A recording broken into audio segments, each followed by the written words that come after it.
Natabunan naman ng yelo, bato at mga buhangin ng isang komunidad na gumuho ang glacier sa Swiss Alps.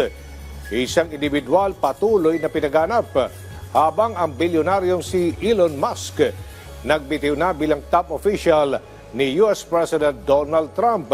Alamin sa sentro ng balita ni Joy Salabatin.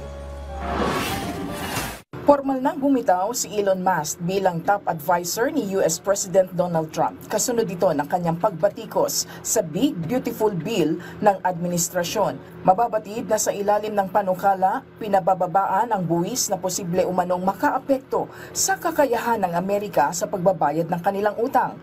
Mababatid na pinangunahan noon ni Musk ang kampanya kontra sa sobrang paggasta sa gobyerno sa loob ng higit 4 na buwan. Patuloy ang paghahanap sa 64 na taong gulang na lalaki na nawawala matapos gumuho ang glacier sa Swiss Alps. Natabunan ng mga gumuhong yelo, bato at putik mula sa bundok ang bahagi ng Blayton Village. Nasa 300 residente mula sa naturang bayan ang inilikas.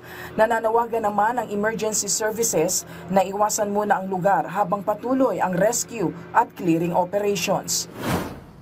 Kinumpirma ni Israel Prime Minister Benjamin Netanyahu ang pagkamatay ni Mohammad Sinwar, ang presumed leader ng Hamas sa Gaza.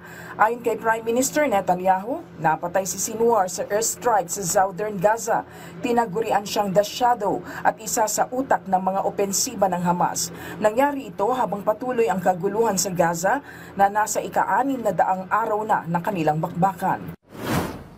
2 Nepali climbers ang nagtala ng world records matapos ang kanilang naging makasaysayang Mount Everest expedition nitong linggo.